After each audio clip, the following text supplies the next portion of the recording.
I'm just gonna go ahead and talk about the elephant in the room. You know, Harden is obviously not performing up to the level that they thought they were the player they were trading for, but I don't think Exactly. Doc Rivers is helping him at all. No, You know, not nearly as he should be. I think he's almost as much as the fault as James is. I don't know, man. He's had some extremely questionable lineups out there. I know that we were talking earlier, just the fact that DeAndre Jordan is starting. Like there should be no world. Much respect to DeAndre Jordan, amazing on Lob City, had a great career, but as of right now, on a playoff team, in a series where you're playing against the Miami Heat, there should be no reason as to why he's getting any minutes. yeah, He's slow. He'll probably get 1 to 2 lobs, but he plays no defense. He shows no value to this team, and the fact that after DeAndre had a bad game and Doc went to the press conference and he's like, God, "I'm gonna play DeAndre Jordan again. I'm gonna do it again." I'm like, bro, like, why? What is it in you to say that you're gonna do it again? Is it just because you guys played together in 2014 that's with the the only reason Clippers? he's on the roster. Like That's what seriously, I'm saying. yeah, Why? There's no sense. Like, put your ego aside and play b-ball Paul or run small ball. Anything else? They had multiple times in that game where they ran a small ball lineup and they went on 8-0 runs. They were running. They were yeah. shooting good. The floor was spaced out perfectly, and James was playing nice in that small ball lineup. And you would think if you were Doc Rivers, knowing how James Harden plays, considering that Joel Embiid is out, you would want to cater to his type of Hmm. offense and not go in on DeAndre Jordan. Like, there's no point to it. And I think it's just proving more to the point as to why he's one of the most overrated coaches Exactly, because he's getting out coached right now. There have been some winnable games. Game 1 was winnable. it was. As much as it seems like it was a blowout, they truly could have won that game. They had the lead at one And point, they did. and then He got DeAndre truly came in, out coached. and it was over. Eric Spoelstra is he's coaching circles around that No man. He doubt. truly is. They, I It's think it's rough. I think Doc Rivers is arguably the most overrated coach of all time. He has Easily. had nothing but super teams his entire career, and he has one ring to show for it. One ring, you know. Listen to the players that he's had in his career. He had Let me hear it. Kevin Garnett, Paul Pierce, Ray Allen, Rajon Rondo. Right, that's just Boston. Then Yep. we're And that talking was the one about ring. that was one ring, yeah, 1 out of 3 tries. Yep. They won that in spite of him. And They then did. he had Kawhi Leonard and Paul George up 3-1 on the Nuggets. Up 3-1. You know, they were laughing on the bench. They choked that series. He has the Yep. most 3-1 collapses in NBA history. That is a Doc Rivers stat. And then now Yep. he had CP3, Blake Griffin, and DeAndre Jordan, Lob City, a team that I loved. You know, they were actually the title favorites in 2014. Like They they were. they That opened the team was season as amazing. title favorites. And now he's got Yep. Harden and Embiid, and he has all of these super teams with one ring to show for it. Like, he's becoming a joke. Like He he's has. becoming a laughing stock, honestly. Like, And the fact that teams are still willing to take a chance on him and they look at his resume and they're like, oh, he's been in the league for a while. He's won a ring. He's got this basketball philosophy. He's a good guy. And then he gets to your team and you're like, why did we hire this man? I literally. truly don't understand it. And I feel like it's just name affiliated. That's Hmm. all it is. It ain't nothing but a brand name. You look at Literally. it and it's like Doc Rivers. Oh, he's this big time coach. And it's like, no, it's not like that. And I think one of the best examples to following someone who has a name is Brooklyn. I know this is a little bit off topic, but I don't know if you know, but Ime Udoka was the assistant coach of the Brooklyn Nets last year. And then you get this big three of James, KD, Kyrie, and you're like, oh, we need to get a coach that can fit them. And you get Steve Nash. And you're like, okay, he was with the 7 seconds or less team. Yes, He he was a part of was. that team. Quick plug right there. But he was a part of that 7 seconds or less team, and you're like, all right, he's got to be a great coach. He has the potential. He's a basketball god when it comes to just like IQ wise, one of the greats. And you let a guy like Ime Udoka go. He goes to Boston, and he's proven to be one of the best coaches in the league. And it just sucks to see that time after time, the big names are just getting pushed out there. And Yeah. we've seen it on multiple occasions this year. Russell Westbrook, prime example. Big name, big market, doesn't work out. Doc Rivers, big name, Philly's a big market, and it's not working out. And it's proven right now he's getting out coached. And I think that after this season, if and when they lose this series, I he's got to get kicked to the can, in my opinion. Maybe they give him one more year, but I think that if he were to get fired, I think his reputation and his time as a coach is it's It's starting to tick toast. away.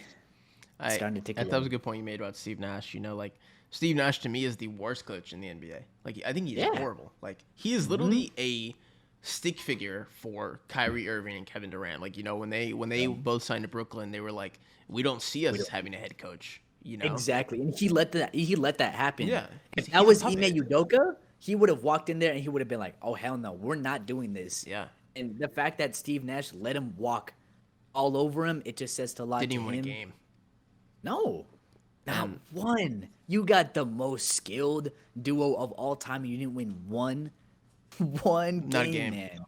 To Uh, me the Sixers season was over when they decided to keep Doc Rivers when they traded for Harden.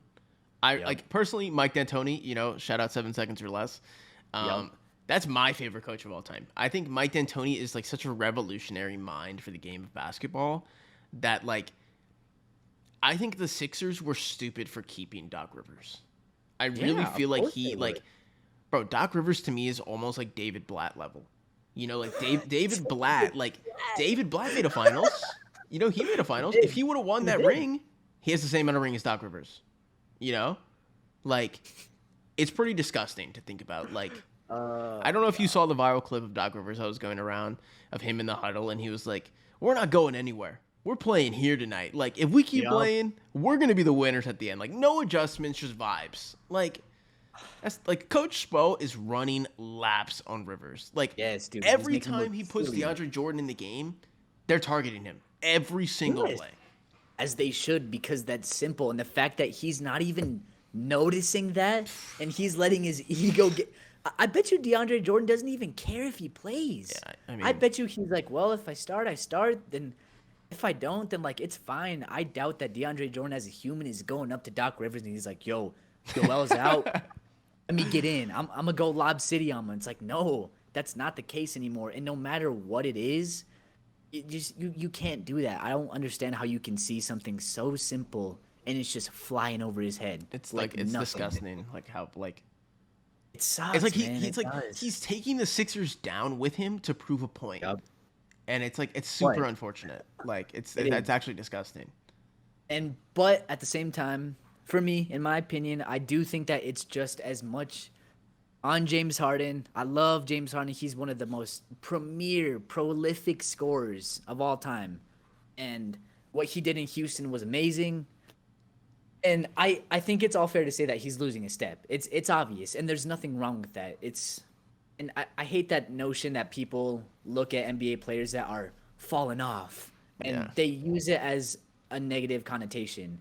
And it shouldn't be, man. It's human nature for someone to get older and they don't have a step. Not everyone is LeBron James to the Yeah. point where they can play till they're literally practically 40 years old. Not a thing. You can't expect that from every single player. But in my opinion, man, I think it shows to his game as to why it's not he doesn't have the longevity as to other players. I know that we were talking about Chris Paul and Devin Booker and how we were talking about Chris Paul his game ages like fine wine and it's crazy to think about that those two players were with each other and a couple years down the line Chris Paul is still doing his thing despite being Hmm. 37 and you look at James Harden who was a former MVP and was looked at to be an unstoppable force and just what 2 to 3 years later he's starting his decline and it's looking harsher than ever like he's Yeah. I mean, it's truly fallen like a rock the fact that he hasn't even shot over 15 shot attempts. Like that's just mind blowing. Like that's not him. We're used to yeah. seeing James Harden go to work, taking over a game, and I understand that that's just not in him anymore. But it just sucks to see that. It's sad to see it happening, and I feel like he's getting a lot of bash for it. But at the same time, I was expecting him to step up. I mean, truly, Yeah. Joel Embiid is out, and the fact that here's an example. Joel Embiid goes out. The first game that he is out, as a guy like Tobias Harris, he's alright, he's cool, he's a little bucket. You would think that with the first game that Joel's out, Harden's gonna be like, all right, I got us.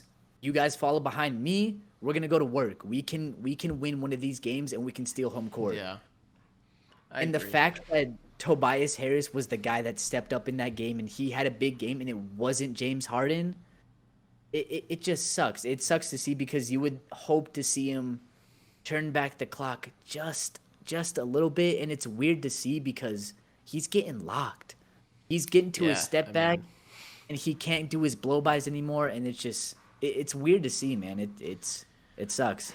as the biggest James Harden fan, like I loved him in Houston. OKC obviously made a mistake like by trading him, but like I was a huge James Harden fan. I still am a big James Harden fan, and I'm not ready to like rule him as a shell of himself. I'm not ready yet. I think that Okay. him playing an extended season last year, basically in one leg, his Yeah, hamstring was falling off the bone. He it misses was. like he misses almost the entire summer of conditioning because he's still rehabbing from that. Like I'm not ready True. to put it past him yet. And I also think that he like him playing with Tyrese Maxey is obviously a really good relationship, but I think he's fallen in love with being too passive, which Yeah, I don't think that I'm not taking that away from him scoring. I think he's just like he's transitioning into a new era of his game of becoming a pass first guard, and I think for everyone sure. is expecting Harden to be like, "Oh, 40 points a game, 40 points a game," but like Yeah, I that's don't think not he truly reality has to anymore. do that for the Sixers to win. Like they have good enough players to where they can win without him doing that. And I think like this True. ties back to Doc Rivers, bro. Like I saw a lineup the other day. It was literally DeAndre Jordan at the 5, Uh huh. Korkmaz at the 3, Georges Niang at the 4, and Thibault at the 2. You put all those players combined, the 3-point percentage average is probably like 25%. Like So it might bad. even be less. Like that is disgusting. Like Doc Rivers is not putting James Harden in a position to like To win, thrive. to Mhm. thrive. Yeah, he's not. He's really not. And when Embiid is in, like it's fine because they can rely on Embiid. But like, Yeah. bro, there's no spacing on the court. Nothing, dude. And they have the ability to space the floor too. Like they have those lineups that they can run, and they're just simply not doing it at all. And it's just, I don't know, man. It's wasted time, and it sucks to see because, like you said, man, he is in He's only a 32, by transcend. the way. Like he's only Yeah, he's bro, younger than Kevin Durant. which is wild. But at the same time, it's hard to compare those guys because guys like KD, Chris Paul, LeBron James, they all have that longevity factor in their game to the point where their game can withstand a certain amount of time. And I feel like the way that James Harden has played throughout his career, obviously he doesn't heavily rely on his athleticism, but obviously he's known for getting into his bag, getting Yeah, shifty, having that quick first step and getting players, just like breaking them down. And he doesn't have that ability and that step to break him down anymore. And he's had his moments. Sure, he is transcending into a new role where he can be a primary ball defense or a primary offensive initiator where he's dishing to his teammates and he's getting his dimes up, and I get that, but there had also been multiple cases where you can see him try to go to work and he just simply can't. and yeah, and it sucks, but this is a little bias from me. I just feel like that's him not being a three-level scorer. I feel like that's one of the biggest things in the NBA is being able to score from all levels of the court. You yeah, look at guys like CP3, D Book, even LeBron and KD, they can shoot from every single point of the floor. And someone like James Harden, I would like to see him get a little bit more into his bag, get into that mid range, midi pull ups, just something to catch the defense off because I feel like yeah, he's so predictable. People knows he wants to get to a step back three, and if he's not getting to a step back, they know he wants to drive. And for a defensive team like Miami is, you have to throw him different looks as an offensive player, and that's what makes guys like Kevin Durant and CP3 so good. Is that you don't know what they're gonna do. They're not predictable. Even if CP3 is gonna get to his midi every single time, he still has the ability to yeah, step out to the three, hit you with a little step back three, and same thing with KD, hit you with the threes. But if you're gonna bite on that three, I'm gonna go and I'm gonna pull up for a mid range. I would like to see James Harden, and I remember his first couple years in Houston, he used to do that. He used to get to his little step backs in the mid range and yeah, whatnot. But I feel like that just goes to show that like the three level scorers, the elite three level yeah. scorers, their games are just the longevity proves a whole lot better if you're a three level scorer rather than just like two very dynamic scoring Yeah. options. I think I'm I sticking to my think three that or I'm sticking to my drive. I think that like obviously like your natural reflex is to like defend a player that you love, but I think that like obviously I'm super biased in like defending Harden, but like I feel like I don't know. I think if he plays like this next season, there's no excuse. Like he's obviously cooked. Like he's obviously going to be a shell. But like think about it. He's only had like 30 games with the Sixers team. Like True. he has not meshed with them at all, right? And then it's also he's still adjusting from like the 4 to 5 years that he had in Houston where it was like 3 point or die. And you know, he Yeah, still has exactly. the same GM that built the model of 3 point and die. Like he wasn't asked to shoot middies. He was literally just asked to No. shoot threes and drive. Like he's still Exactly. Very adjusting true. to that, you know? Like he only has 30 games with Doc Rivers. I get that too. And I think that's why we shouldn't lose hope with it because I feel like this offseason is going to be huge for Philly. Because obviously, I think for being realistic, at least on my end, I don't see Philly getting out of this series.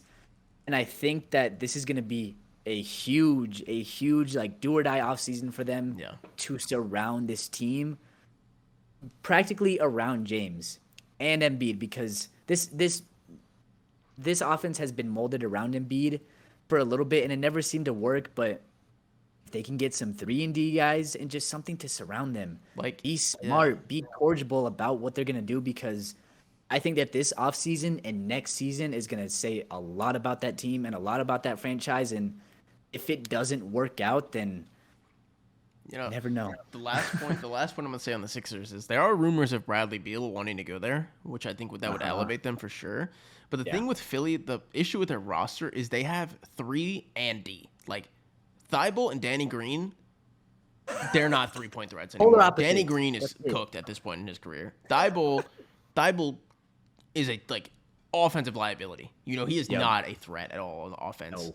Like, and then they have like I don't know. They don't have I guess Korkmaz would be like their best pure No. shooter, right? Like I don't He's know. not Like even though. they He's don't not have like even. like, they don't have a go to sharpshooter that like Tobias Harris is arguably their best shooter right now. I guess you could say Tyrese Which is Maxey as sad. well. But like yeah, bro, like you're drawing up plays for a 6'10" like power forward like to hit threes. Like it's just a bad model, bro. Like something needs to It change is. there.